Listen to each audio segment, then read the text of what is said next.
aujourd'hui, je vais vous vendre des cookies.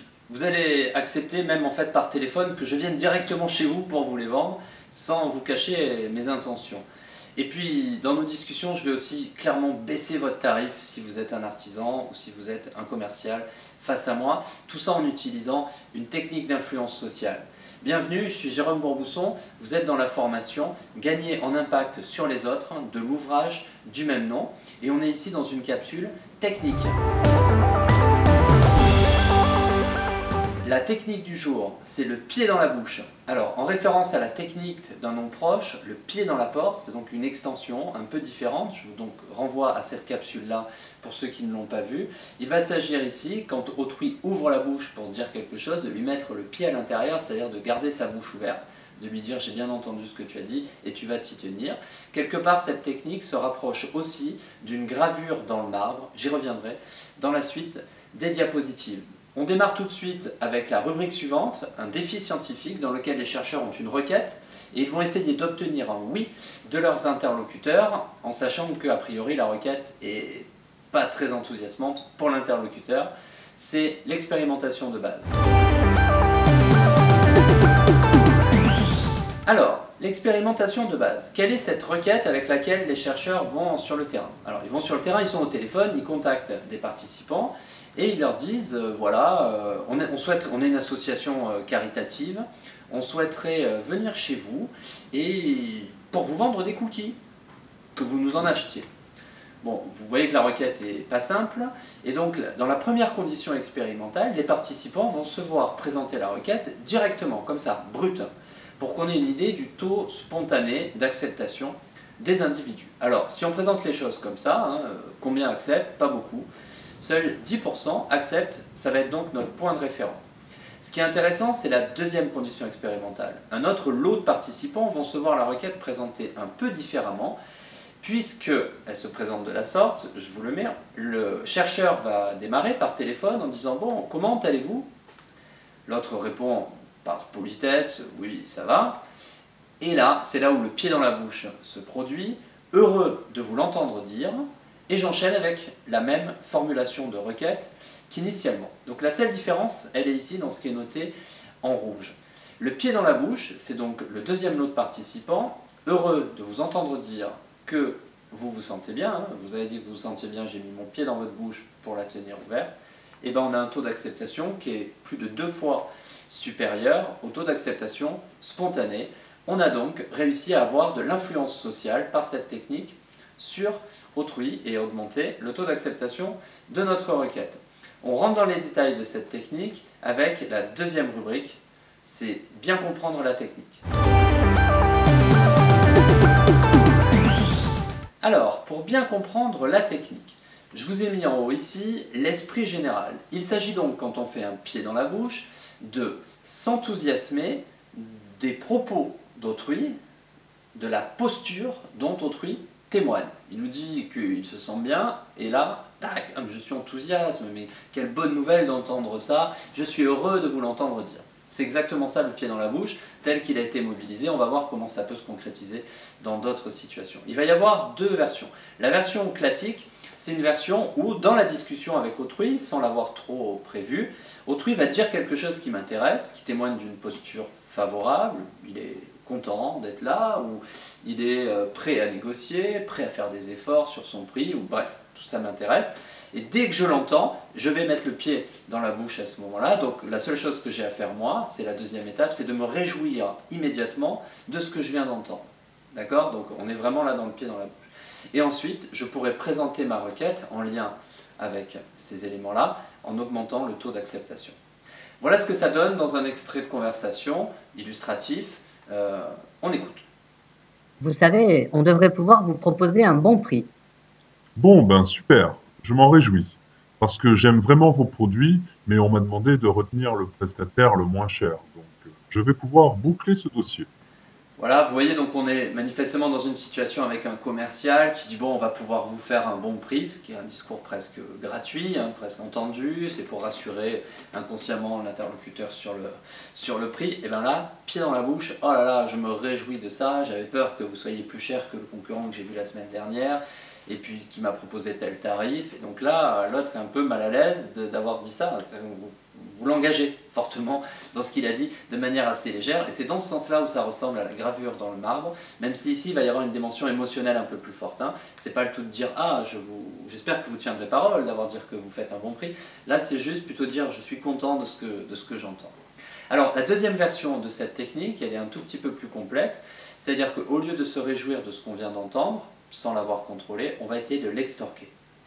C'est-à-dire qu'on demande à autrui, discrètement, de nous dire ce sur quoi on veut ensuite s'enthousiasmer. Donc dans ce sens-là, ça demande d'avoir un petit temps d'avance et de contrôler un peu plus l'interaction sociale. La deuxième étape, c'est la même. Une fois qu'autrui a formulé de manière assez légère ce qui nous intéressait, à ce moment-là, hop, on met le pied dans la bouche. Voilà ce que ça peut donner dans un extrait de conversation où l'individu va stimuler d'abord le discours, il attend la réponse, et ensuite, il fait le pied dans la bouche. On écoute. En termes de tarifs, je cherche une offre compétitive. Vous pensez pouvoir vous positionner comment? Oh, nous ne sommes classiquement pas les moins chers, car la qualité de nos produits est une exigence, mais on pourra faire un effort pour s'approcher de votre budget. Bon, c'est une bonne nouvelle. J'en suis heureux, parce que mon budget n'est pas extensible et je craignais que vous ne soyez pas dans la fourchette. On peut donc continuer à discuter sur cette base. D'accord? Donc là, la complexité de cette version, c'est la première étape, c'est-à-dire qu'on sollicite un discours sur la compétitivité. Est-ce que vous pensez pouvoir être compétitif ou pas? La réponse est légère, bien sûr qu'on sera compétitif, on n'est pas les moins chers, mais on fera un effort, et tac, pied dans la bouche, derrière. Très bien, on enchaîne, on passe à la rubrique suivante.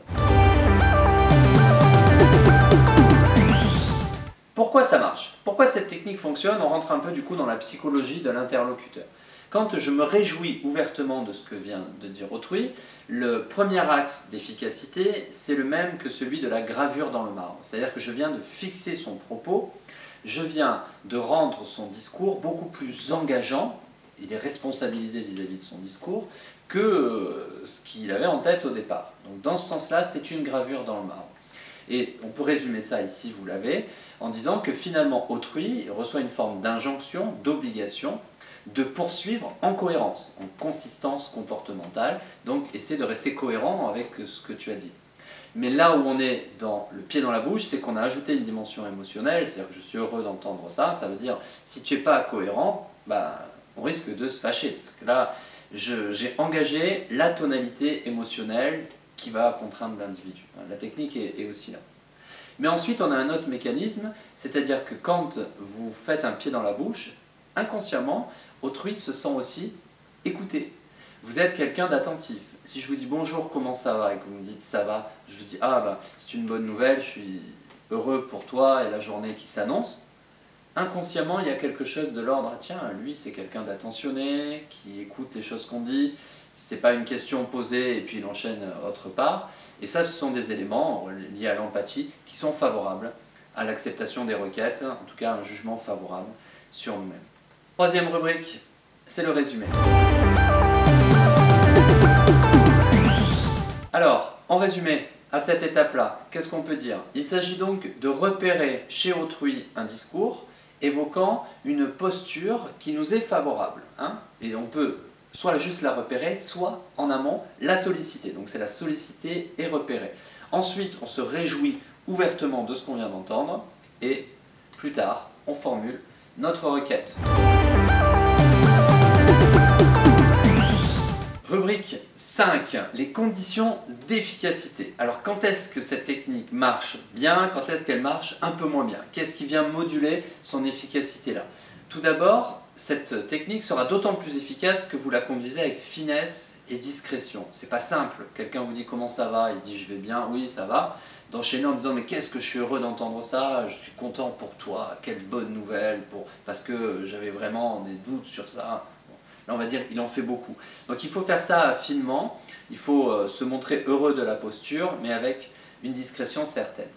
Ensuite, il ne faut pas laisser réagir autrui si jamais vous l'enfermez dans son discours, hein, que vous venez de le fixer. Il ne faut pas lui laisser trop de temps pour réagir et venir contester votre satisfaction ou bien l'amoindrir. Ou alors sur les prix. Imaginons, vous m'avez demandé si j'étais compétitif, je vous dis qu'on va faire un effort et puis vous vous emballez à être satisfait. Je vais tout de suite dire, ouh, calmez-vous, hein, je dis ça, mais je serai probablement au moins 1,5 fois plus cher que tout ce que vous avez vu, parce que la qualité de nos produits n'est pas la même, c'est ce que je vous ai dit. Donc là, c'est histoire de recaler directement et de réduire l'engagement. Donc si vous laissez trop cette place à autrui, il va pouvoir contester ou réduire l'efficacité de ce que vous êtes en train de mettre en place. Donc il va falloir essayer d'aller un petit peu vite. Donc on enchaîne rapidement avec autre chose.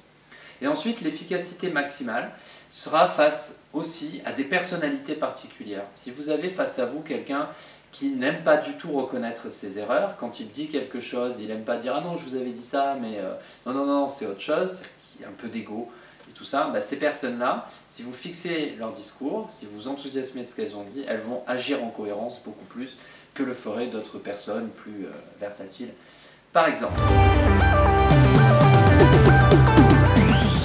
Rubrique 6, les dangers de la technique. Quels sont-ils? Alors, ils sont dangereux, c'est le cas de le dire. Les dangers, c'est quoi? Il y en a un essentiellement, c'est que l'interlocuteur dise « Mais attendez, là, vous vous emballez, ne me faites pas dire ce que je n'ai pas dit. » Et là, il sort de la conversation, et puis vous pouvez passer, vous, pour quelqu'un qui est un peu manipulateur. C'est le danger essentiel, c'est si vous manquez de finesse et de discrétion, comme on en a déjà parlé. En conclusion, qu'est-ce qu'on retient? Alors, prenez votre interlocuteur au piège de ses propres mots en vous montrant heureux de ce qu'il vous dit et de la posture dont il témoigne. Ça, c'est l'essentiel.